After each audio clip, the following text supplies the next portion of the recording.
Hello students, তোমরা আবার আজকে নোমর চ্যানেলের সাথে আমি সৌমিত্র আমার সাথে আবার যুক্ত হলে অ্যাটমিক স্ট্রাকচার ক্লাস 9-এর চ্যাপ্টার।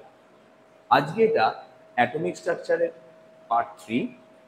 তোমরা আবার এক কথা বলবো, আগের ভিডিওগুলো অবশ্যই দেখো, দেখে রেড নোটটা রেডি করে নিয়ে এর ভিডিওটা আবার তোমরা দেখতে শুরু করো।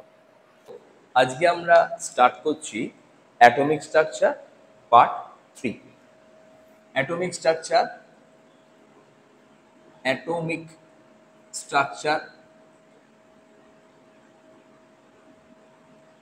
Atomic structure part 3। আমরা আজকে অ্যাটমিক স্ট্রাকচার পার্ট 3 স্টার্ট করছি। তো তোমরা দেখো, আমরা আজকে আগের দিনে পড়িয়েছিলাম রাদারফোর্ড এবং রাদারফোর্ডের কিছু লিমিটেশন পড়িয়েছিলাম। তো আজকে দেখো আমরা একটুখানি বলে দিই পরমাণুর ব্যাস মোটামুটি রেঞ্জ হচ্ছে 10⁻⁻8 সেমি, এই অর্ডারে পরমাণুর ব্যাসের রেঞ্জ। আর নিউক্লিয়াস এর যে ব্যাস তার রেঞ্জ হচ্ছে 10⁻13 থেকে 10⁻12 সেমি। 13টা ছোট, 12টা বড়, তাই ছোট থেকে বড় লিখলাম। তাহলে লক্ষ্য করে দেখা গেল যে একটা পরমাণু নিউক্লিয়াস অপেক্ষা একটা পরমাণু, টোটাল পরমাণু প্রায় ব্যাসের দিকে প্রায় 10⁵, মানে 1,00,000, 1,00,000 গুণ বড়। এটা আইডিয়া হয়ে গেল। এবং বড়টা কিন্তু ব্যাসার্ধের উপর ভিত্তি করে, অবশ্যই আয়তনের উপর ভিত্তি করে নয়। এরপর আমরা চলে আসছি, তাহলে আমরা এই তত্ত্বটা ওখানে আগের দিন দিইনি। আমরা একটাই কথা বলেছিলাম যে পরমাণুর খুব ক্ষুদ্র স্থানে আছে এবং গোটা পরমাণুটাই প্রায় ফাঁকা।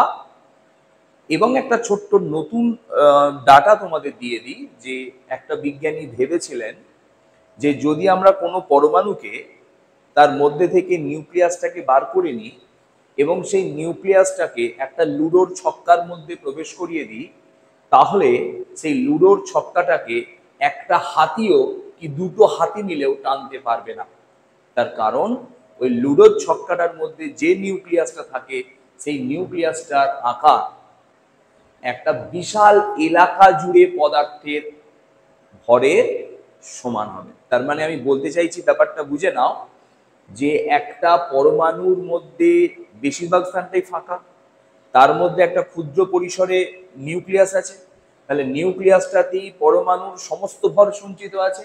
তাহলে ওই পরমাণুর ভরের মধ্যে নিউক্লিয়াসটাকে যদি আমি বার করে নিই এবং একটা ছোট্ট লুডো ছক্কার মধ্যে ভরি, তাতে ধরে নাও যতগুলো পরমাণুর নিউক্লিয়াস ধরবে ওই লুডোর ছক্কার মতো আকারের, তখন নিউক্লিয়াসটা একটা বিস্তীর্ণ এলাকা জুড়ে পদার্থ যদি ভর্তি করি তার ভরের সমান হবে। তার মানে আমরা অ্যাকচুয়াল যা দেখি, একটা নিরেট লোহার হাতুড়ি, একটা নিরেট লোহার বল, একটা নিরেট লোহার রোলার, সেই সবগুলোই কিন্তু হিসাব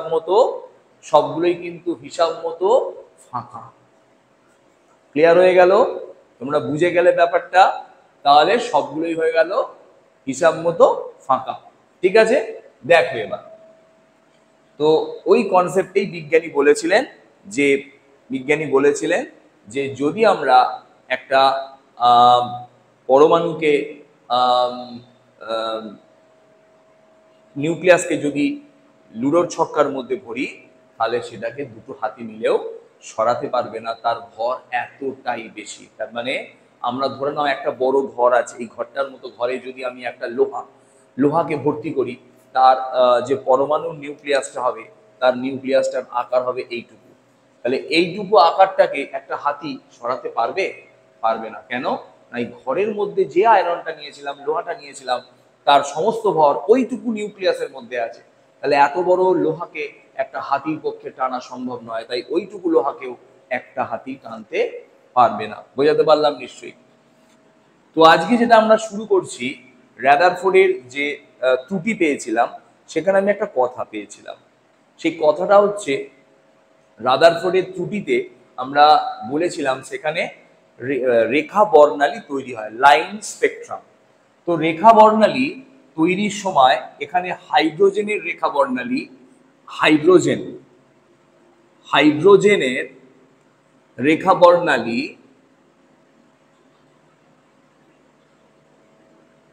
স্পেকট্রাম,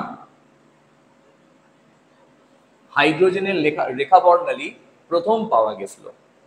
এবং এই হাইড্রোজেনের যে রেখা বর্ণালীগুলো পাওয়া গেছিল, তোমাদের জাস্ট আমি একটু বলে দিচ্ছি, তোমরা সবটা করতে যেও না, আমি একটুখানি আইডিয়া দিয়ে দিচ্ছি।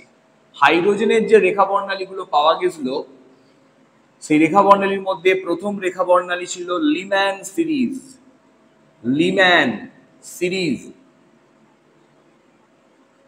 লিম্যান সিরিজ 2 নম্বর যে রেখা বর্ণালী পাওয়া গেছিল তার নাম হচ্ছে বামার সিরিজ। 3 নম্বর রেখা বর্ণালীর নাম হচ্ছে প্যাসেন, লিমার বামান প্যাসেন সিরিজ। 4 নম্বরেরটা হচ্ছে ব্র্যাকেট সিরিজ।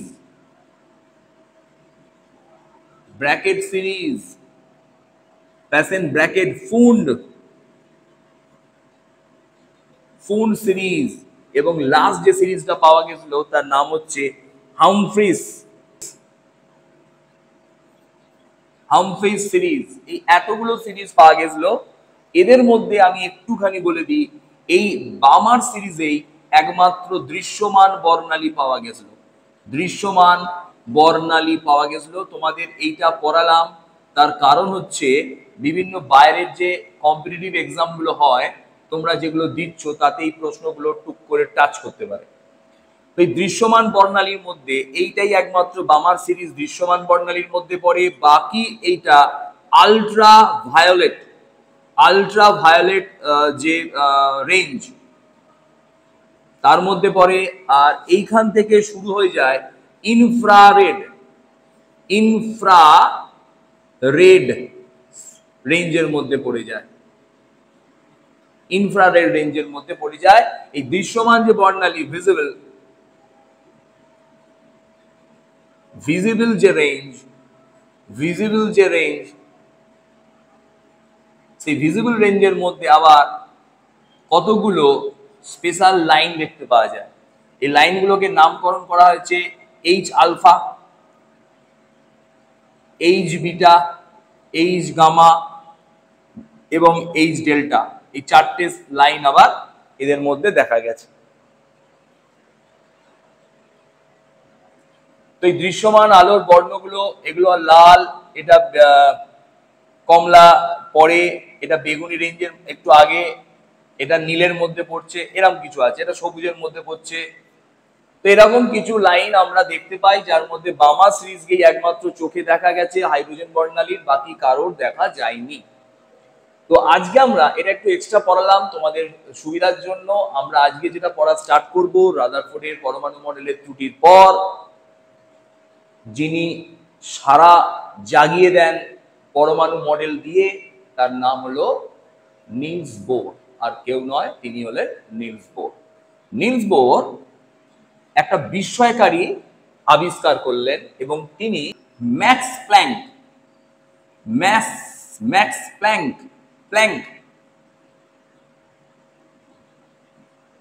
প্ল্যাঙ্কের আবিষ্কার ছিল সম্ভবত 1901 খ্রিস্টাব্দ, নালে 3 খ্রিস্টাব্দ।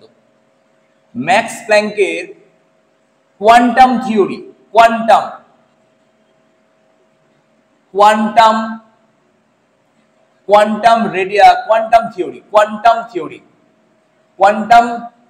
থিওরি ম্যাক্স প্ল্যাঙ্কের কোয়ান্টাম থিওরি থেকে তিনি তার তত্ত্বটি আবিষ্কার করেন।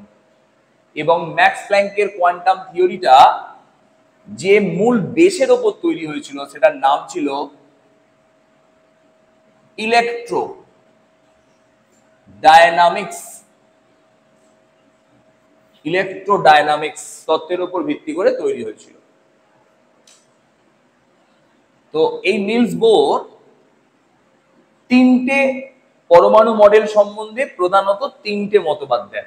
মতবাদগুলো আমি ফার্স্ট একটু বলে দিই, তোমরা লিখে নাও, প্রচন্ড ইম্পর্টেন্ট, পরীক্ষায় আসার চান্স 100 নয় 200%।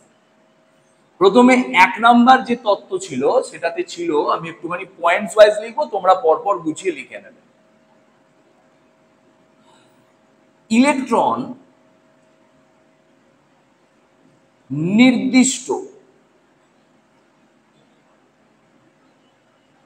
ব্যাসার্ধের,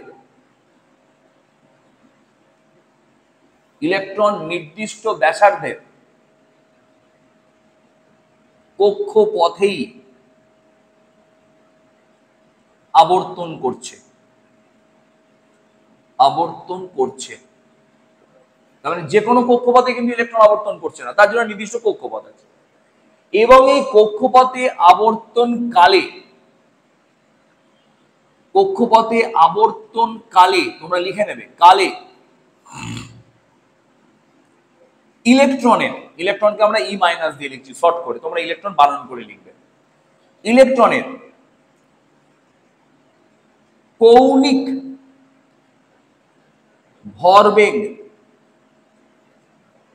ভরবেগকে বলা হয় অ্যাঙ্গুলার মোমেন্টাম। কৌণিক ভরবেগ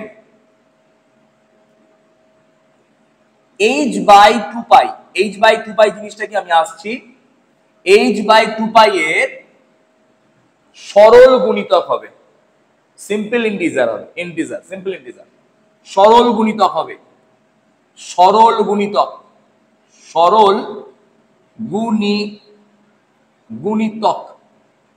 সরল গুণিতক হবে। মানে বুঝতে পারলাম না, দেখে নাও, ভালো করে শুনে নাও, আমি একটা ছোট্ট কথা বলি।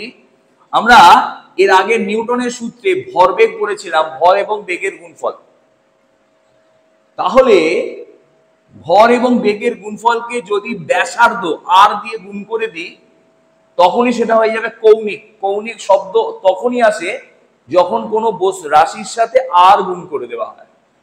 তাহলে এটা ছিল মোমেন্টাম, আর একে আর দিয়ে রেডিয়াস দিয়ে গুণ করলে চলে আসে অ্যাঙ্গুলার মোমেন্টাম। ক্লিয়ার হলো? এই কৌণিক ভরবেগের মান ভালো করে দেখে নাও, h/2π এর সরল গুণিতক। তাই সরল গুণিতকের জন্য একটা n গুণ করা হলো, n হচ্ছে n not equal to 0। এছাড়া n এর মান 1 2 3 4 ডট ডট যে কোনো পূর্ণ মান হতে পারে, পূর্ণ সংখ্যা হতে পারে, যে কোনো পূর্ণ সংখ্যা হতে পারে। লেখা যদি তোমাদের ছোট লাগে তোমরা জুম করে নিতে পারো, আবার বলে দিলাম। তো আমাকে বোর্ডের মধ্যে এটা ধরাতে হবে বলে আমি একটা নির্দিষ্ট আকারে লিখছি। এবার চলে এসো, এখানে নতুন কতগুলো টার্মস এলো। টার্মস গুলো পাশে না লিখলে আমাদের 0 দেওয়া হয়। m সমান ঘূর্ণায়মান, কথাটা লিখে নেবো কিন্তু আমি লিখলাম না, ঘূর্ণায়মান ইলেকট্রনের ভর। v সমান ঘূর্ণায়মান ইলেকট্রনের বেগ। r সমান কক্ষপথের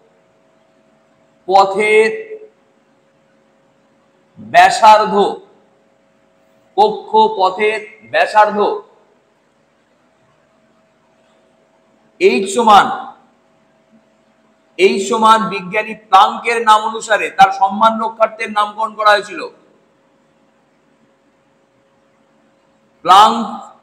প্লাঙ্কস কনস্ট্যান্ট।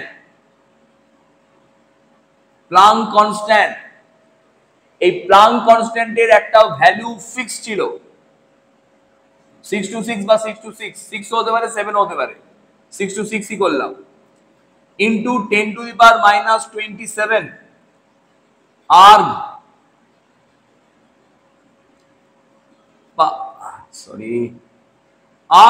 সেকেন্ড। এটা হলো সিজিএস এর ভ্যালু, আর SI value 6.626। Minus 34 joule second. দেখে নাও মানগুলো, তোমরা লিখে নাও, মানগুলো অনেক সময় আসতে পারে। পায়ের মান তোমরা জানো, পাই সমান 3.14। এন এর মান জিনিসটা কি তোমাদের বলিয়ে দিয়েছি, যে কোনো পূর্ণ সংখ্যা সাধারণত এগুলো কক্ষপথকে প্রকাশ করে। পরে আসছি কক্ষপথ কি পরে আসছে। তো এইভাবে এইটি হলো প্রথম সূত্র।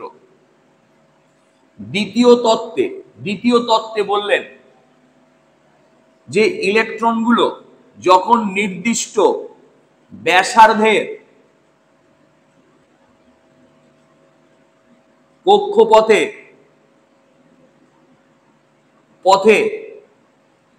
কক্ষপথে আবর্তন করে, দেখে নাও, তখন কোন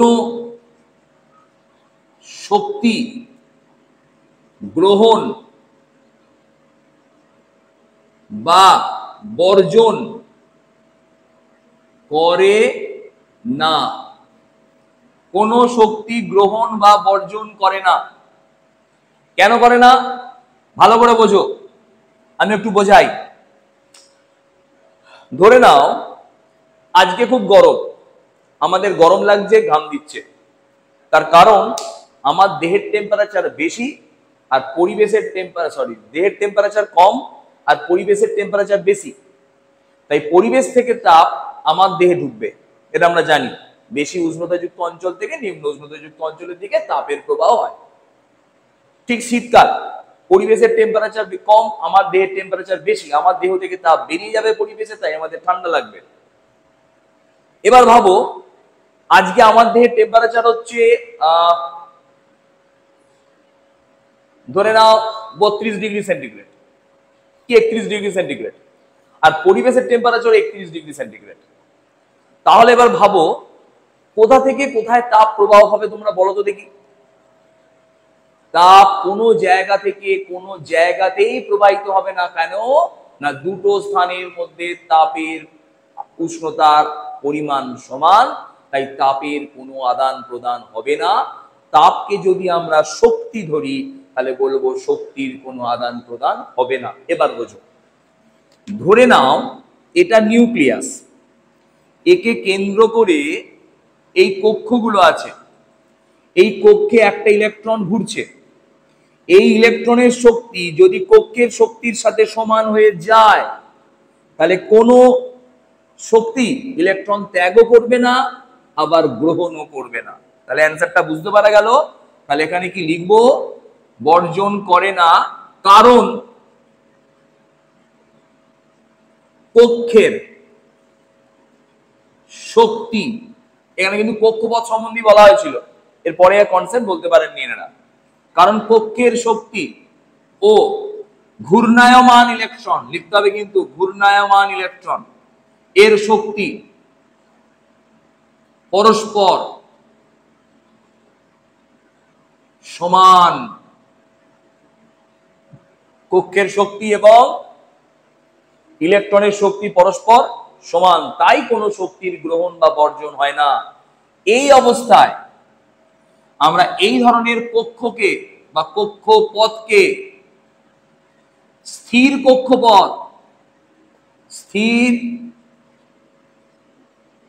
কক্ষপথ বা স্টেশনারি অরবিট বলে থাকি। স্টেশনারি অরবিট বলে এদের বলে, এই স্থির কক্ষপথকে স্টেশনারি অরবিট বলে, মানে স্থির কক্ষপথ বা স্টেশনারি অরবিট। অর্থাৎ এখানে কিন্তু পরীক্ষায় অনেক সময় প্রশ্ন দেয় যে বোর তত্ত্বে স্টেশনারি অরবিট বা স্থির কক্ষের অর্থ কক্ষপথটি স্থির বা কক্ষপথে ইলেকট্রন না ঘুরে স্থির অবস্থায় আছে। কথাটি কি সত্যি? লিখবো না, কক্ষপথ স্থির নয়। কক্ষপথে থাকা ইলেকট্রনটি ঘূর্ণায়মান অবস্থাতেই আছে, কিন্তু ইলেকট্রনের শক্তি এবং কক্ষপথের শক্তি পরস্পর সমান হওয়ায় এখানে শক্তির কোনো আদান প্রদান হবে না। সেই অর্থে এই কক্ষপথকে স্থির কক্ষপথ বলা হয়েছে। বোঝা গেল? আচ্ছা, তাহলে এইটা আমরা একটা সমীকরণ পেলাম যেখান থেকে ম্যাথ আসতে পারে। এই ডাটাগুলো খুব ইম্পর্টেন্ট, আমি দাগ দিয়ে দিলাম। এরপর চলে আসছি 3 নাম্বার। 3 নাম্বার এবং লাস্ট তত্ত্ব। তত্ত্বটা শোনো। তত্ত্বটা হচ্ছে, তবে আবার একটা কথা বলি, এই নিলস বোরের তত্ত্ব এবং প্ল্যাঙ্কের তত্ত্বের মধ্যে অনেকটা সিমিলারিটি কিন্তু ছিল। নিলস বোর প্ল্যাঙ্কের তত্ত্ব থেকেই তিনি এই তত্ত্বটিকে পরিমার্জন করেন বা সুন্দর করে সাজান। 3 নম্বরে চলে এসো। বলছে কোনো একটি ইলেকট্রন, এটাকে বলা হয় নিম্ন শক্তি স্তর, মানে এটা 1 নম্বর কক্ষপথ, এটা 2 নম্বর কক্ষপথ, এটা 3 নম্বর কক্ষপথ, সো অন ভাবে কক্ষপথগুলো পরপর যেতেই থাকবে।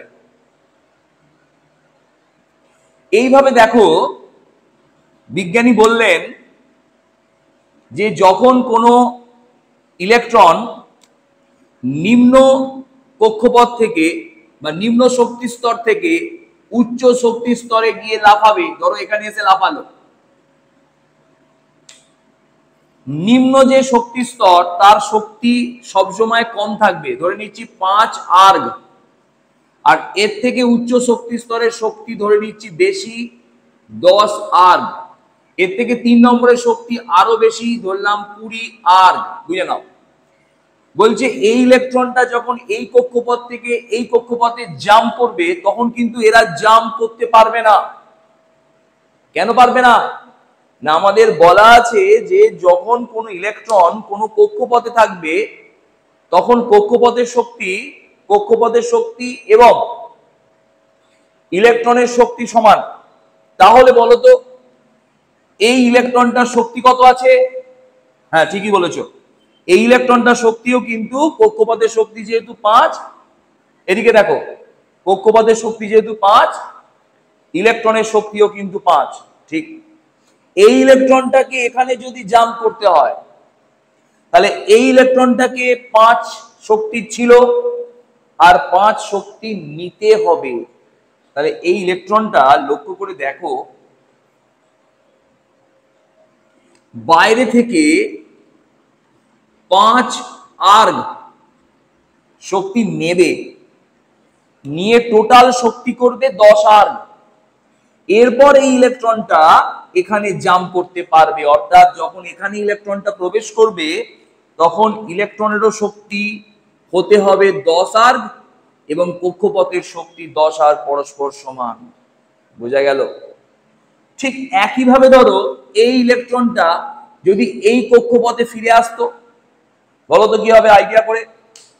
হ্যাঁ, ঠিকই বলেছো, অনেকে বুঝতে পেরেছো যে স্যার এখানে যেহেতু ফিরে আসতে হবে, এই ইলেকট্রনটার শক্তি ছিল 10, এই কক্ষপথের শক্তি 5, তাহলে একে স্যার 5 আর্গ শক্তি ত্যাগ করে দিতে হবে। ঠিক, তার ফলে এর ছিল 10 শক্তি, এ 5 শক্তি ত্যাগ করে এখন 5 শক্তি নিয়ে পুনরায় এই কক্ষপথে ফিরে আসতে পারবে। বুঝতে পারা গেল? তাহলে এই ঘটনার উপর ভিত্তি করে তার মানে একটা জিনিস ক্লিয়ার হয়ে গেল, তার মানে ইলেকট্রন যখন একটা নির্দিষ্ট কক্ষপথে ঘুরবে তখন কোনো শক্তি বিকিরণ করছে না। তাহলে শক্তি বিকিরণ করছে কখন? না, যখন একটি ইলেকট্রন, আমরা লিখছি, এবার লিখে নাও, যখন ইলেকট্রন নিম্ন শক্তি স্তর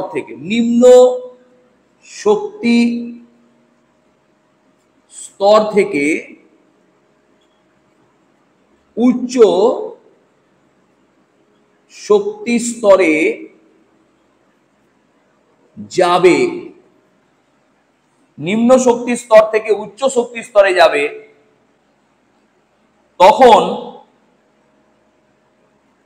শক্তির, কার শক্তি?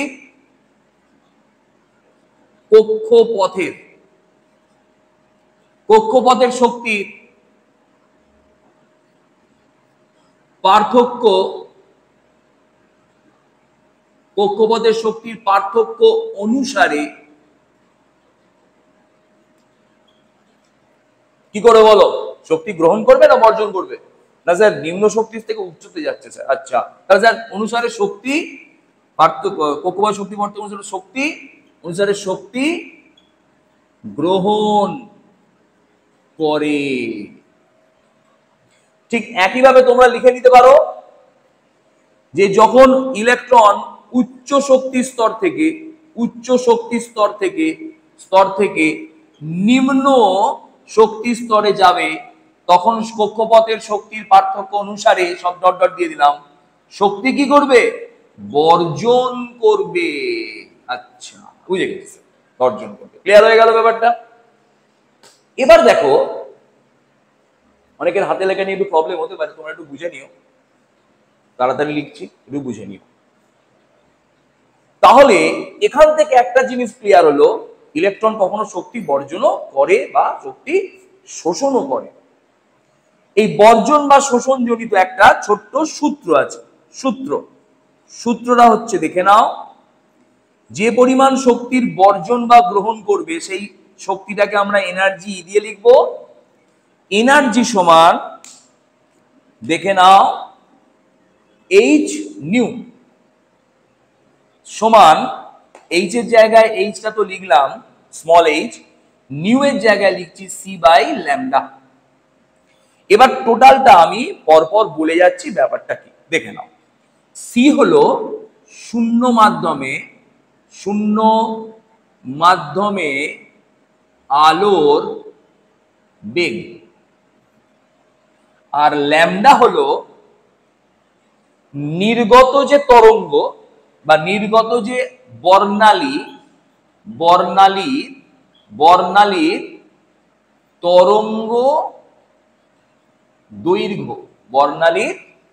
তরঙ্গ দৈর্ঘ্য, বোঝা গেল? নিশ্চয়ই কেটে যায়নি, দেখতে পাচ্ছ, বর্ণালীর তরঙ্গ দৈর্ঘ্য। আর এখানে একটা ছোট্ট কথা বলি, নিউটা কি ছিল? নিউ ছিল যে তরঙ্গটা নির্গত হচ্ছে বা বর্ণালীর কম্পাঙ্ক, ছিল।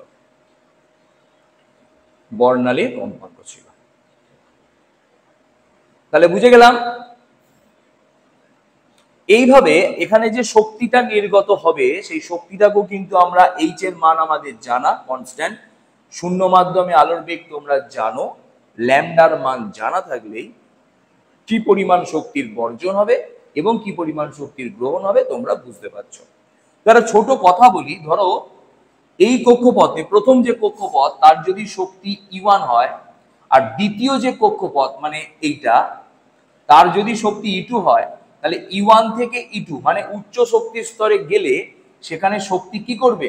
শক্তির গ্রহণ হবে, মানে শক্তি শোষণ হবে, এবং সেখানে যে বর্ণালী তৈরি করবে সেই বর্ণালীগুলোকে আমরা বলবো শোষণ বর্ণালী। এবং জেনে রাখো, এই শোষণ বর্ণালীও কিন্তু রেখা বর্ণালীরই একটা পার্ট। ঠিক একইভাবে ধরে নাও এর পরের যে শক্তি স্তর সেটা ধরলাম E3, এর উচ্চ শক্তি স্তর। সেখান থেকে যদি কোনো ইলেকট্রন উচ্চ শক্তি স্তর থেকে যদি নিম্ন শক্তি স্তরে নেমে আসে, তখন সেখানে শক্তির কি হবে? বর্জন হবে।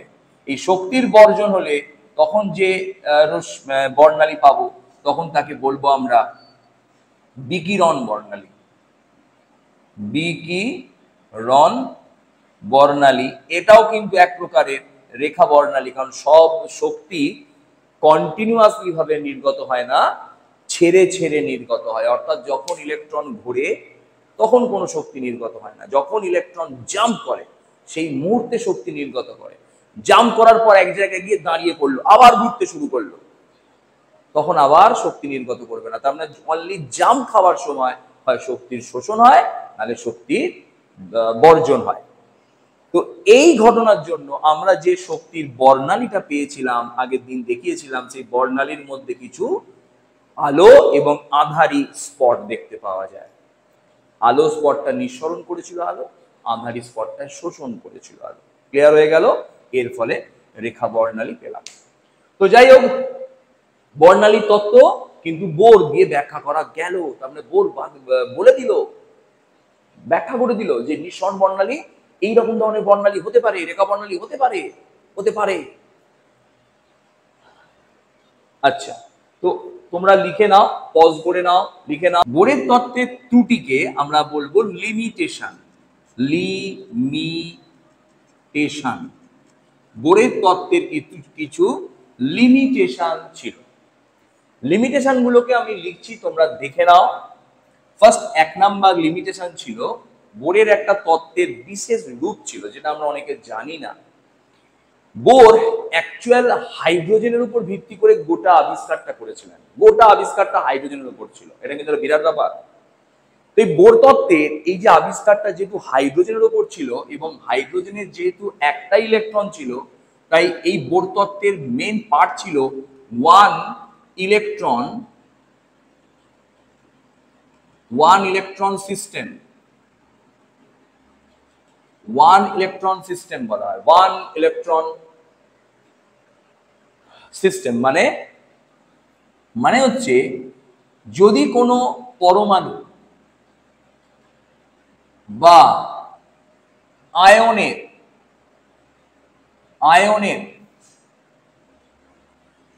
একটির বেশি ইলেকট্রন থাকে, একটির বেশি ইলেকট্রন থাকে, তার ক্ষেত্রে এই তত্ত্ব অ্যাপ্লিকেবল হবে না, প্রযোজ্য নয়। এই তত্ত্ব প্রযোজ্য নয়, তার ক্ষেত্রে এই তত্ত্ব প্রযোজ্য নয়। তা বুঝতে পারলাম না? দেখো বোঝাচ্ছি, এসো এদিকে, দেখো চলে এসো এদিকে, বোঝাচ্ছি এসো।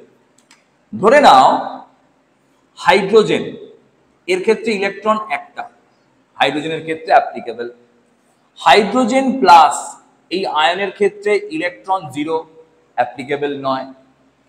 হিলিয়াম অ্যাপ্লিকেবল নয়, এর ক্ষেত্রে ইলেকট্রন 2, কিন্তু হিলিয়াম প্লাস এর ক্ষেত্রে ইলেকট্রন একটা, এর ক্ষেত্রে অ্যাপ্লিকেবল।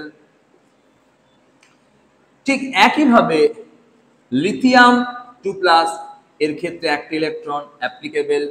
বেরিলিয়াম 3+, এর ক্ষেত্রে একটা ইলেকট্রন, অ্যাপ্লিকেবল। এইভাবে যে সমস্ত আয়নে বা পরমাণু একটাই মাত্র ইলেকট্রন থাকবে, সেই সমস্ত পরমাণু আয়নের ক্ষেত্রেই একমাত্র এই তত্ত্ব প্রযোজ্য, বাকি ক্ষেত্রে প্রযোজ্য নয়। এটা তার ত্রুটি। ঠিক আছে স্যার, এখানে চলে। এবার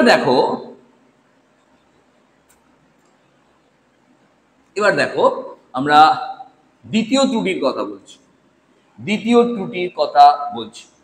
দ্বিতীয় ত্রুটি হচ্ছে এই যে বর্ণালীগুলোকে আমরা পেয়েছিলাম, যে স্পেকট্রামগুলোকে আমরা পেয়েছিলাম, সেই স্পেকট্রামগুলোকে যদি আমরা ম্যাগনেটিক ফিল্ডে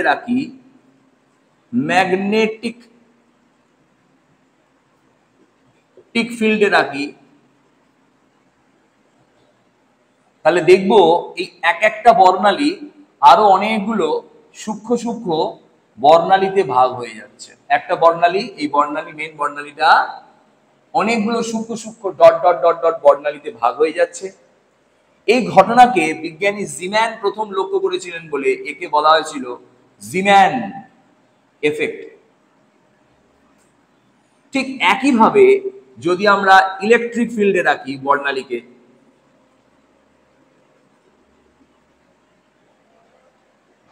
তাহলে সেখানেও এই বর্ণালীগুলো কতগুলো সূক্ষ্ম এরকম বর্ণালীতে ভাগ হয়ে যাবে। সেই ঘটনাটা প্রথম দেখেছিলেন স্টার্ক, তাই তার নাম অনুসারে এটার নাম দেওয়া হয়েছিল স্টার্ক এফেক্ট। এই জিম্যান এফেক্ট এবং স্টার্ক এফেক্ট কেন এইভাবে ভাঙলো তার ব্যাখ্যা কিন্তু বোর দিতে পারেননি, তাহলে এটা তার ত্রুটি ছিল। আচ্ছা, 3 নম্বরে চলে এসো। 3 নম্বরে হচ্ছে অ্যাকচুয়াল পরমাণু 3 ডাইমেনশন। অ্যাকচুয়াল পরমাণুর গঠন কিন্তু 3 ডাইমেনশন, কিন্তু তিনি পরমাণুর 2D গঠন ব্যাখ্যা করেছিলেন, 3D ব্যাখ্যা করতে পারেননি, এটা তার ত্রুটি ছিল। আর 4 নাম্বার পয়েন্টস হচ্ছে প্রচন্ড ইম্পর্টেন্ট, হাইজেনবার্গ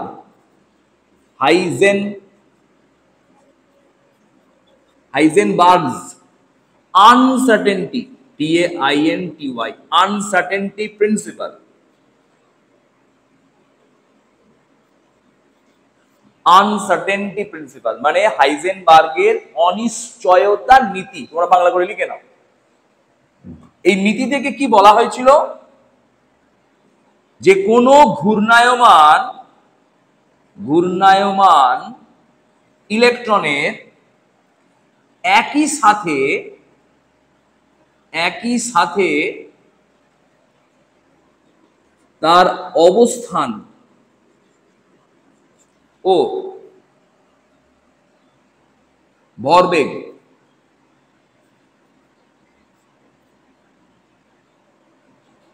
বলা যাবে না, বলা বা নিশ্চিত করা যাবে না। নিশ্চিত, এটা বেস্ট টার্ম হলো, নিশ্চিত করা যাবে না। যদি ভরবেগ আমরা নিশ্চিত করি তাহলে অবস্থান অনিশ্চিত হয়ে যাবে। এটা কিরকম ভাবে বোঝাবো একটু বুঝে নাও, যাবে বুঝে নাও। ধরো একটা পাখা চলছে, এই পাখাটার ব্লেড গুলো ঘুরছে, তাহলে ব্লেডের একটা বেগ আছে, পাখার ভর আছে, তাই আমরা বলতে পারি পাখার ভরবেগ আছে, ব্লেড গুলো একটা নির্দিষ্ট ভরবেগে অ্যাঙ্গুলার মোমেন্টামে ঘুরছে। কিন্তু এই পাখার ব্লেডটা বলতে পারবে কোন জায়গায় ব্লেডটা প্রকৃত পাখার ব্লেডের পাখাটা অবস্থান করছে? ব্লেডটা পারবে না। তার মানে আমরা যদি বেগটাকে, ভরবেগকে যদি আমরা নিশ্চিত করতে চাই, তার মান বার করতে চাই, তাহলে অবস্থান বার করতে পারবো না। আর যদি পাখাটাকে বন্ধ করে দিই তাহলে পাখাটা আস্তে আস্তে দাঁড়িয়ে যাবে এবং দেখা যাবে যে আস্তে আস্তে অবস্থানটা বুঝতে পারছি এইখানটারে, তখন আস্তে আস্তে বেগটা কমে কমে আসবে এবং বেগটা এক সময় কি হয়ে যাবে? শূন্য হয়ে যাবে। তাহলে বেগ যদি শূন্য হয়ে যায় তাহলে ভরবেগও শূন্য হয়ে যাবে, তাহলে আর ভরবেগ নির্ণয় করা যাবে না, কিন্তু তার অবস্থান তখন পারফেক্টলি ভাবে আমরা মেজারমেন্ট করে দিতে পারবো। তাই ভরবেগ এবং অবস্থান একসাথে নির্ণয় করা যাবে না, যেটা বোর ব্যাখ্যা করতে পারলেন না, ব্যাখ্যা করা যায়নি। এই ছিল বোরের তত্ত্বের ত্রুটি। তোমরা এটা লিখে নাও, একটা নতুন পাঠে আসছি, ওই জন্য আমরা বোর্ডটা মুছে দেবো, নাহলে করা যেত। এরপর আমরা পরমাণুর গঠন সম্পর্কে একটুখানি জেনে নিই, ভালো করে দেখো। পরমাণুর যে গঠন, সেই পরমাণুর গঠনের মধ্যে পরমাণুকে আমরা দুটো ভাগে ভাগ করতে পারি। একটাকে বলি নিউক্লিয়াস, একটাকে বলছি নিউক্লিয়াস, আর একটাকে বলছি ইলেকট্রন মহল। ইলেকট্রন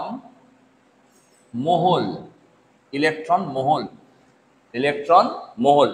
আচ্ছা, নিউক্লিয়াস আর ইলেকট্রন মহল ভালো করে দেখে নাও। নিউক্লিয়াস কাকে বলে তো আমরা জেনেই গেছি, যে পরমাণুর নিউক্লিয়াসের মধ্যে খুব ক্ষুদ্র স্থানে নিউক্লিয়াস থাকে, যার ব্যাস 10⁻⁸ সেমি, এবং এর মধ্যে এর আধান হচ্ছে পজিটিভ, যার মধ্যে প্রোটন থাকে, এবং প্রোটনকে আমরা কিভাবে লিখি একটু দেখিয়ে দিই, ভালো করে দেখো। সবসময় মনে রাখবে, আমরা যখন ফুটবল খেলি চার্জ করি কোথায়? পায়ে। তাহলে পায়ে থাকে চার্জ। আর ধরে নাও ফুটবল খেলার পর মেডেল পেয়েছি, খুব ভারী মেডেল পেয়েছি, সেই মেডেলটা কোথায় নিয়ে যাব? কাঁধে থাকে, তাহলে ভর থাকবে কাঁধে। ক্লিয়ার হলো? দেখো, তো প্রোটনের এখানে থাকে প্রোটন, ভালো করে দেখে নাও, এটা আমরা অনেকগুলো জিনিস একসঙ্গে করে দিচ্ছি। প্রোটনকে লেখা হয় স্মল পি দিয়ে, আর স্মল পি চার্জ থাকবে +1 চার্জ ধরা হয়। 1 কেন ধরা হয় না? ধরা হয়েছে প্রোটনের থেকেও কোনো ক্ষুদ্র আধান, ধনাত্মক আধান আর পৃথিবীতে নেই, তাই এর চার্জকে একক ধরা হয়েছে। 1 ধরার কারণ কিন্তু বুঝিয়ে দিলাম। অনেক সময় অনেক স্যাররা প্রশ্ন করেন, এগুলো ফানি টাইপের প্রশ্ন করেন, যে কেন 1 ধরা হলো, কেন এর কি চার্জ 1? এর তো চার্জ 1 নয়। তাহলে 1 মানে এর থেকে ক্ষুদ্র কোনো চার্জের অস্তিত্ব নেই। ক্লিয়ার? আচ্ছা, তাহলে এর চার্জ 1 আর ভর কত? ভর 1। 1 সবসময় কোথায় লিখবো দেখো, এটাকে বলে মাথা আর এই দুটোকে বলে কাঁধ। আমরা কিন্তু মাথাতে লিখছি না, আমরা কোথায় লিখছি দেখো, কাঁধে লিখছি। এই কাঁধেও লেখা যায়, এই কাঁধেও লেখা যায়। তাহলে নিউক্লিয়াসে কে রইলো? প্রোটন। প্রোটন ছাড়া আর কে রইলো? নিউট্রন। নিউট্রন, প্রোটন ছাড়া রইলো নিউট্রন। নিউট্রনকে স্মল এন দিয়ে লেখা হয় এবং নিউট্রনের দেখো চার্জ কিন্তু 0, নিউট্রনের কোনো চার্জ নেই, পড়েছিলাম তো। নিউট্রনের কোনো চার্জ নেই কিন্তু ভর প্রোটনের ভরের সমান, তাই ভরটাকে 1 দিলাম। তাহলে নিউক্লিয়াসের মধ্যে রইল প্রোটন আর নিউট্রন। নিউট্রনের কোনো আধান নেই, প্রোটনের আধান আছে, তাই নিউক্লিয়াসের চার্জ প্লাস। যটা প্রোটন থাকবে, প্রোটন যটা, চার্জ হবে তত প্লাস। ধরো কারোর প্রোটন আছে 8টা, তাহলে নিউক্লিয়াসের চার্জ হবে +8। ক্লিয়ার হলো? আচ্ছা, আর ইলেকট্রন মহলটা একবার দেখে নাও, এর জন্য একটু ছবি আঁকতে হবে, আমি এঁকে দিচ্ছি। ইলেকট্রন মহলটার জন্য একটু ছবি আঁকতে হবে, আমি এঁকে নিচ্ছি। 1 2 3 4, এই প্রত্যেকটা কক্ষপথকে এই প্রত্যেকটা যে কক্ষপথ আঁকলাম, এই কক্ষপথগুলোর একটা স্পেশাল নাম আছে, K L M N O P Q, 7টা। কে এর কক্ষের যে নাম্বারিং তাকে বলে 1, এর 2, এর 3 এবং এন এর ক্ষেত্রে 4। এন কেন লিখছি? স্মল এন, পরে আসছে। তো বলছে এই কক্ষপথগুলোকে স্মল এন দিয়ে লেখা হয়। কক্ষপথকে সবসময় স্মল এন দিয়ে লেখা হয়, লিখে নাও। ইলেকট্রন মহলগুলো আমি 1 2 3 করে লেখাচ্ছি, তোমরা লিখে নাও। লেখো, নিউক্লিয়াসকে ঘিরে নির্দিষ্ট ব্যাসার্ধের কিছু বৃত্তাকার বা অনেক ক্ষেত্রে উপবৃত্তাকার পথ আছে। পথ আছে, উপবৃত্তাকার কিছু পথ আছে। এই পথগুলোকে বলে কক্ষ বা কক্ষপথ। যে পথগুলোকে K L M N O P Q এইভাবে 1 2 3 4 5 6 and 7, এই 7টা কক্ষপথের অস্তিত্ব আমরা জেনেছি। কক্ষপথ অসীম থাকতে পারে, তো আমাদের 7টার পর আর লাগে না। দ্বিতীয় কথা হচ্ছে, এই প্রত্যেকটা কক্ষপথে ইলেকট্রনগুলো যে থাকে তার একটা ধারণ ক্ষমতার সূত্র আছে। ধারণ ক্ষমতার একটা সূত্র আছে। সূত্রগুলো হচ্ছে 2n²। n সমান কক্ষপথ সংখ্যা, n সমান কক্ষপথ সংখ্যা। ক্লিয়ার হলো? দেখো, ধারণ ক্ষমতার সূত্র হচ্ছে 2n²। আমি একটুখানি বোঝাই, দেখে নাও খুব ভালো করে। তোমাকে বলল যে এম কক্ষে সর্বাধিক কটা ইলেকট্রন থাকবে? অ্যান্সার কি হবে বলো দেখি। না, আমরা জানি এম কক্ষ মানে কে এল এম মানে 1 2 3, তাহলে তৃতীয় কক্ষপথ। তাহলে তৃতীয় কক্ষপথ হলে এন এর মান, স্মল এন এর মান 3, তাহলে 2 × 3² সমান 2 × 9 = 18t, 18টা ইলেকট্রন থাকবে। এরপর দুটো ডাটা আমি বলছি, লিখে নাও, প্রচন্ড ইম্পর্টেন্ট। এখানে চলে এসো, 3 নম্বরে লেখো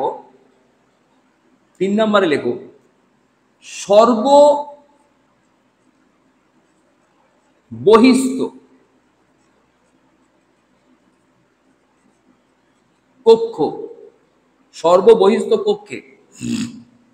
কক্ষের মান যাই হোক না কেন সর্বাধিক সর্বাধিক 8টি ইলেকট্রন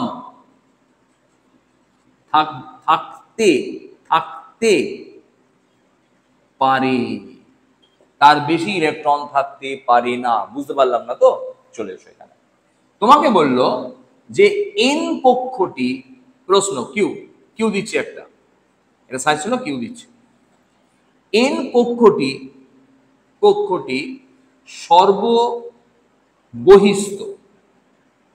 সর্ববহিস্থ, এতে কটি ইলেকট্রন থাকতে পারে? না স্যার, এন কক্ষকে হিসাব মতো 2n² করবো, 2 ইন্টু KLMN 4, 4², তাহলে 16, 32টি। না স্যার, অ্যান্সার রং। এন কক্ষ সর্ববহিস্থ তোমাকে বলে দিয়েছে, তাই এর ক্ষেত্রে 8টি ইলেকট্রনই ম্যাক্সিমাম থাকতে পারবে। এখানে সর্বাধিক 8টি ইলেকট্রন ম্যাক্সিমাম থাকতে পারবে। বুঝে গেলাম স্যার? আর একটুখানি বলে দিই, ঠিক সর্ববহিস্থ কক্ষের আগের কক্ষে সাধারণত 18টি ইলেকট্রন থাকে বা থাকতে পারে। এই ডাটাগুলোকে লিখে নাও। আমরা সাধারণ একটা পরমাণুর গঠনের কনসেপ্ট বুঝে গেলাম। আমরা এবার চলে আসছি সিম্পল আইডিয়া, যেগুলো আমরা এইটাও পড়ে এসেছিলাম, 9-এ আবার পড়াচ্ছি। প্রথমেই আছে 1 নম্বরে, লেখো, এবার হেডিং করো আইসোটোপ।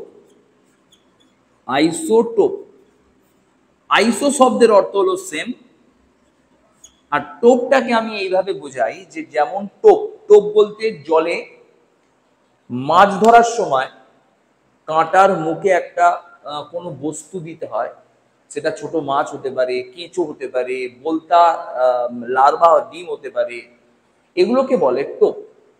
যেগুলো মাছ খায়, খেতে যাবে, বড়শিটা আটকে যাবে, তো সেই টোপটা দিই কোথায়? সে জলের তলায়। তাহলে তলা যদি সমান হয়, আইসো মানে সমান, টোপ মানে তলা, আমি আমার মতো করে নিলাম, তাহলে তার নাম হয়ে গেল তখন আইসোটোপ। এবার স্যার একটা প্রশ্ন আছে,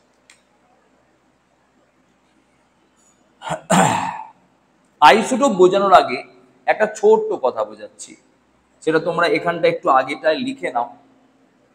নাম হচ্ছে নিউক্লাইডস।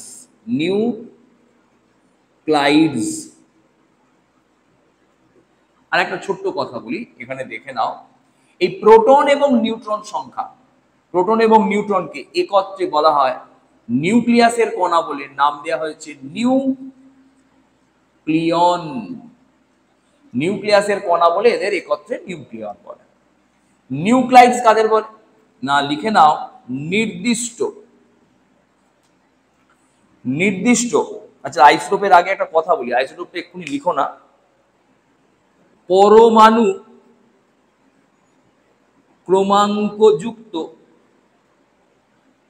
ও ভর সংখ্যা যুক্ত নিউক্লিয়াসকে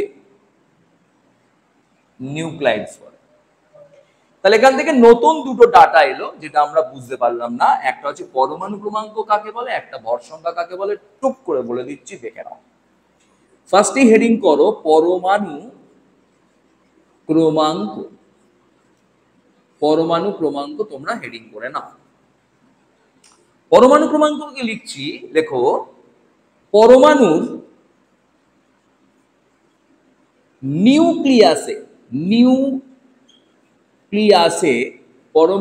নিউক্লিয়াসে উপস্থিত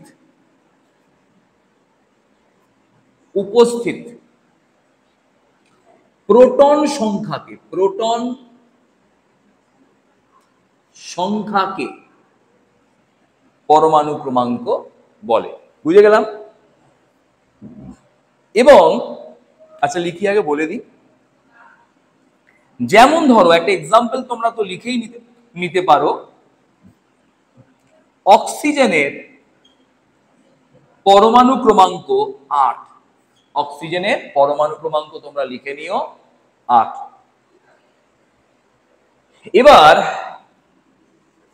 চলে আসছি ভর সংখ্যা।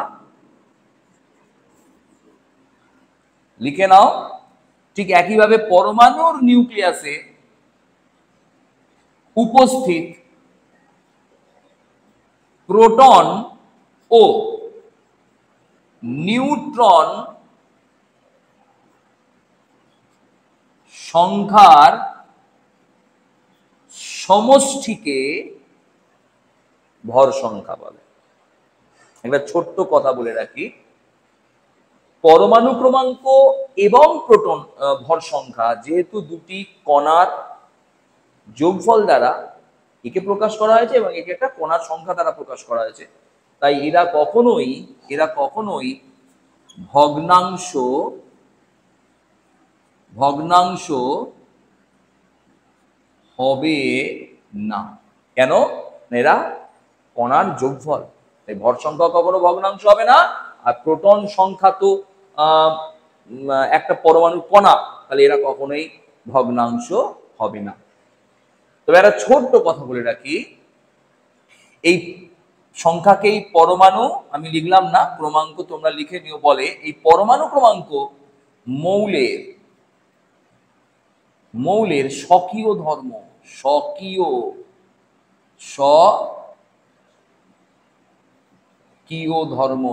ধর্ম মানে হচ্ছে এই প্রত্যেকটা মৌলের নিজস্ব প্রোটন সংখ্যা বা পরমাণু ক্রমাঙ্ক আছে। অর্থাৎ পরমাণু ক্রমাঙ্ক দিয়ে কোনো মৌলকে চেনা যাবে, কিন্তু ভর সংখ্যা দিয়ে কোনো মৌলকে আমরা চিনতেও পারি, নাও পারি। কিন্তু পরমাণু ক্রমাঙ্ক মৌলের নিজস্ব ধর্ম, যার সাহায্যে আমরা কোনো মৌলকে চিনতে পারবো। বুঝতে পারলাম না? যেমন ধরো তোমাকে বলে দিলাম যে একটা মৌল আছে যার পরমাণু ক্রমাঙ্ক 6, তুমি চোখ বন্ধ করে বলে দেবে যে মৌলটা হলো কার্বন। কেন? কার্বনের পরমাণু ক্রমাঙ্ক 6 এবং আমরা ওইগুলোকে মুখস্থ করব। 1 থেকে 30 পর্যন্ত একটা চার্ট আছে, পরমাণু ক্রমাঙ্ক মুখস্থ করতে হবে, যার ফলে পরমাণু ক্রমাঙ্ক থেকে আমরা সহজেই মৌলগুলোকে চিনতে পারবো। নিউক্লাইডস দেখে নাও, নিউক্লাইডসকে কি করে লেখা হয় দেখে নাও। নিউক্লাইডসকে লিখতে গেলে প্রথমে একটা পরমাণুর চিহ্ন লিখতে হয়। পরমাণুর চিহ্ন মানে বুঝতে পেরেছো? অক্সিজেন মানে O2 নয় O, নাইট্রোজেন মানে N2 নয় N, সালফার মানে S, ফসফরাস মানে P। এইভাবে আমরা চিহ্ন দিয়ে চিনব। চিহ্নের ঠিক এইখানটা করে থাকবে পরমাণু ক্রমাঙ্ক। পরমাণু ক্রমাঙ্ক কাকে বলে তুমি বুঝেই গেছো।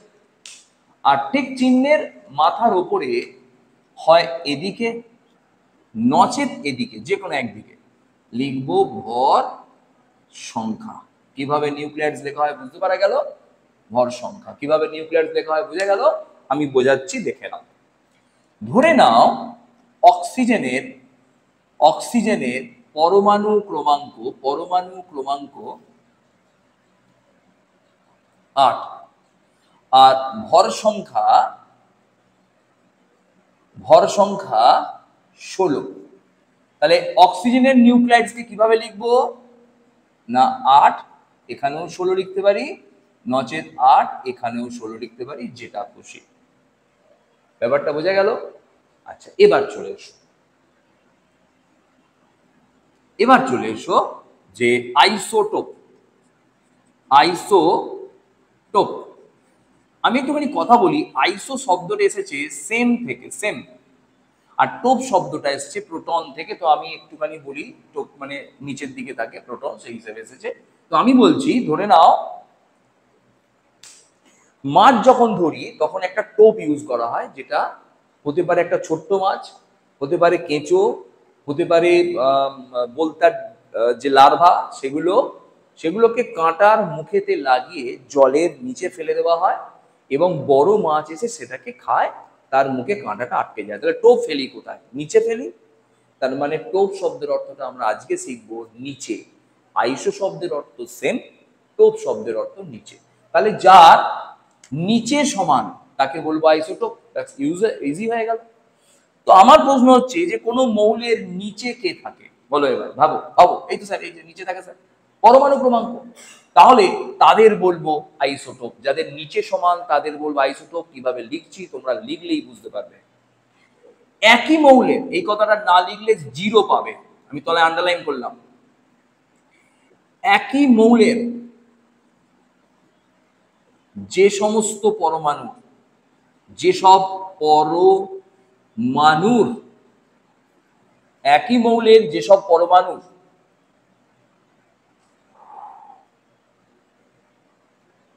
পরমাণু ক্রমাঙ্ক, পরমাণু ক্রমাঙ্ক একই, কিন্তু নিউট্রন সংখ্যা আলাদা বলে ভর সংখ্যা ভিন্ন হয়,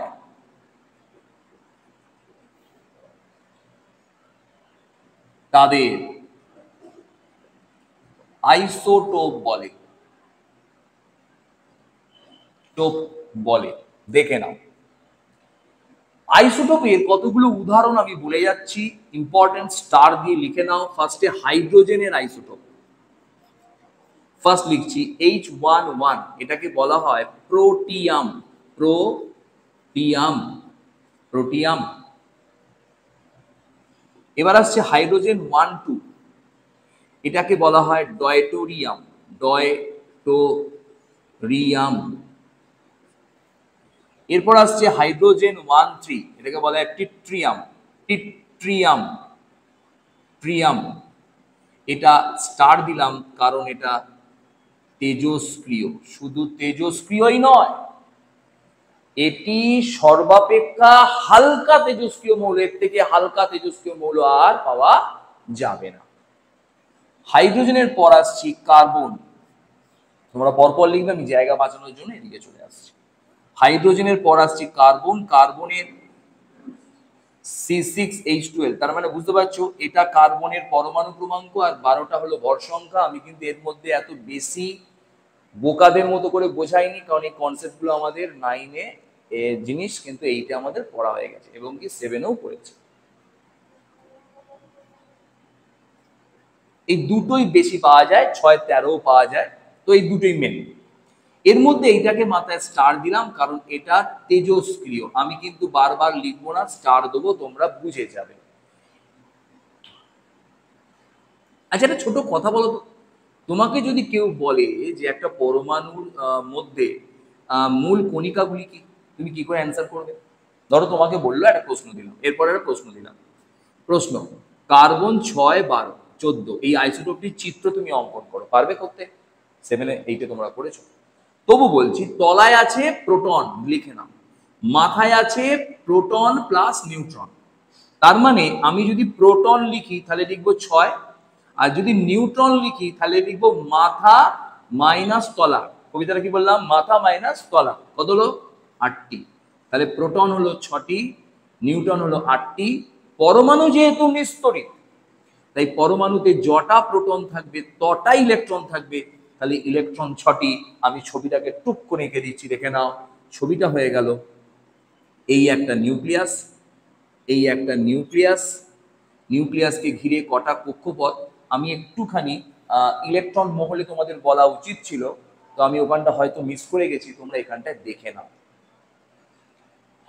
ইলেকট্রন কিভাবে থাকে, ইলেকট্রন তোমরা ওখানে ইলেকট্রন মহলেতে একটু জায়গা যদি ফাঁকা রাখো তাহলে ওখানে অ্যাড করে নিও। ইলেকট্রন থাকে 2, 8, 8 অতিরিক্ত, এক্সেস। অর্থাৎ এটা কে কক্ষ, এল কক্ষ, এম কক্ষ, এন কক্ষ। দেখো তোমরা এরম বললি কিন্তু বুঝে গেছো সবাই। অর্থাৎ নিউক্লিয়াসে, নিউক্লিয়াসে প্রোটন আছে, প্রোটন আছে 6টা এবং নিউট্রন আছে 8টা। তোমরা এটা বুঝেই গেছো ছবিতে। আর কক্ষপথে ইলেকট্রন আছে 6টা। তাহলে 6টাকে আমরা কিভাবে ভাঙতে পারি? দেখো 2, 8, তাহলে 2 ভাঙবো, আর হাতে বাকি কটা পড়ে আছে 4। তাহলে দ্বিতীয় কক্ষে কটা দেবো?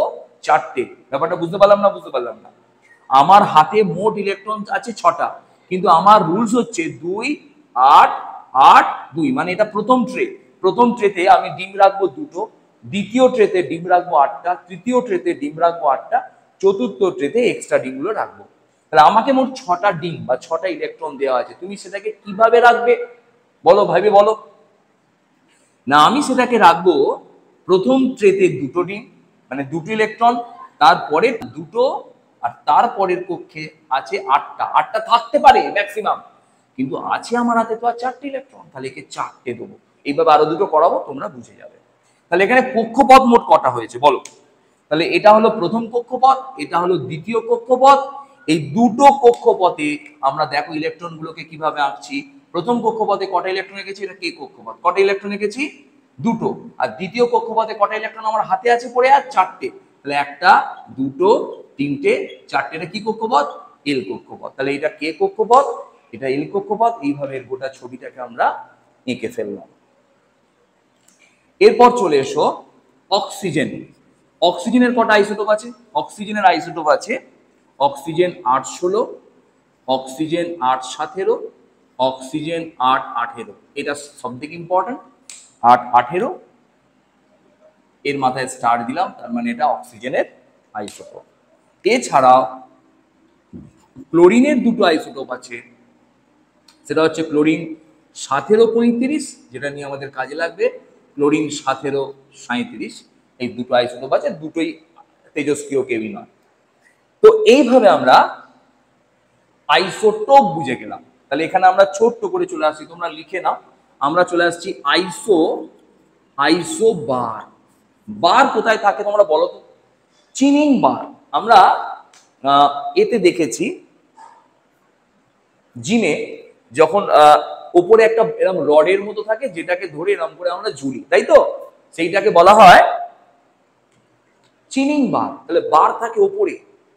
তাহলে যদি আইসো মানে সেম, বার মানে ওপরে, তার মানে যাদের ওপর গুলো সমান তারাই হবে আইসোবার। এবার তোমরা এখানে চলে এসো, একটা নিউক্লাইডসের ওপরে কে থাকে, ভর সংখ্যা, তাহলে ওপরটা যদি আমি সমান করে দিই তাহলে তারাই হয়ে যাবে আইসোবার। ক্লিয়ার হলো? এখানে চলে এসো। আইসোবারে দেখো, লক্ষ্য করো, আইসোবারে লক্ষ্য করো, লিখবো ভিন্ন মৌলের, এই কথাটা লেখা বাঞ্ছনীয়, ভিন্ন মৌলের, ভিন্ন মৌলের, ভিন্ন মৌলের যে সমস্ত পরমাণুর ভর সংখ্যা 1, ভর সংখ্যা 1, কিন্তু ভর সংখ্যা 1, কিন্তু প্রোটন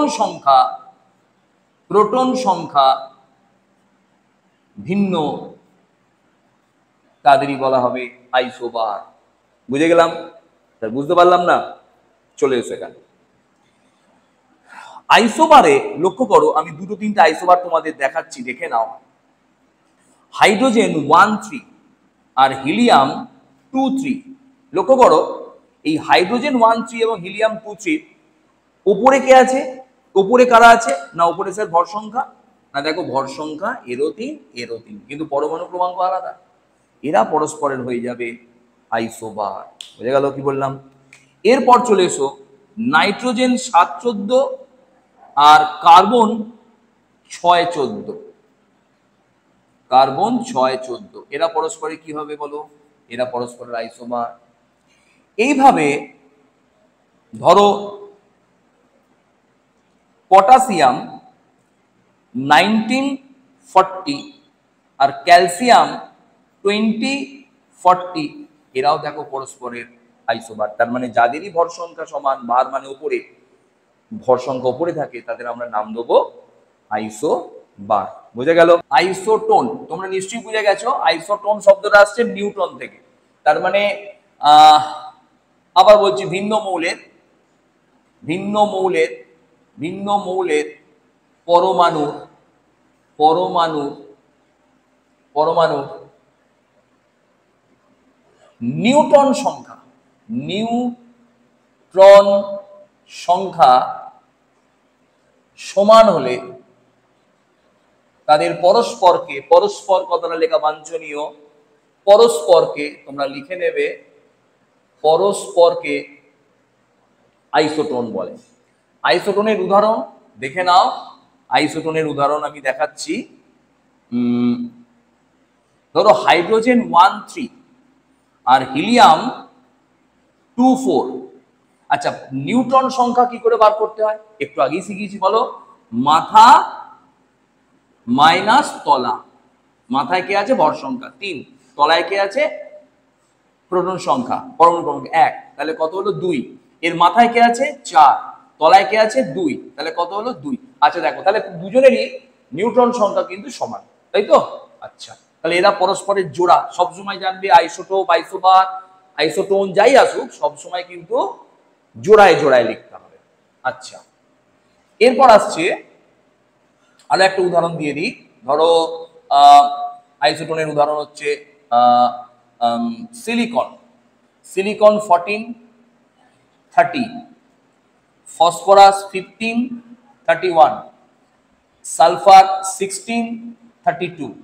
এরা পরস্পরের, দেখো প্রত্যেকজনের মাথা মাইনাস তলা করলে, মাথা মাইনাস তলা করলে আসছে 16, এর মাথা মাইনাস তলা করলে আসছে 16, এরও মাথা মাইনাস তলা করলে আসছে 16। তার মানে নিউটন সংখ্যা কি করে বার করতে হয় সেটাও কিন্তু শিখিয়ে দিলাম। মাথা ভর সংখ্যার সঙ্গে পরমাণু ক্রমাঙ্ককে বিয়োগ করলে নিউটন সংখ্যা পাবো।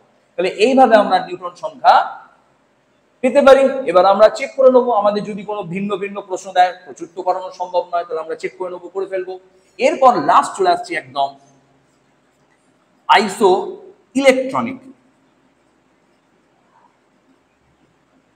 আইসো ইলেকট্রনিক, আইসো ইলেকট্রনিক হচ্ছে যে সমস্ত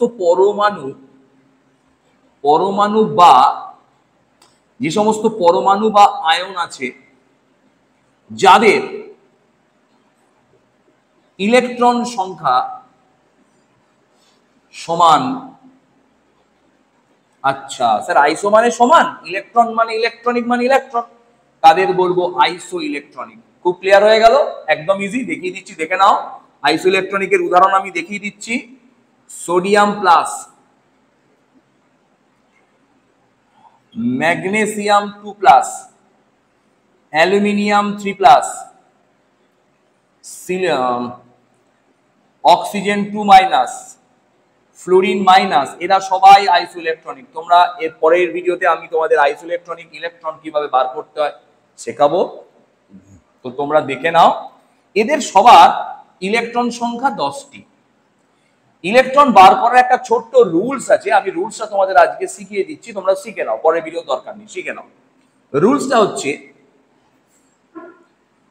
পরমাণু ক্রমাঙ্ক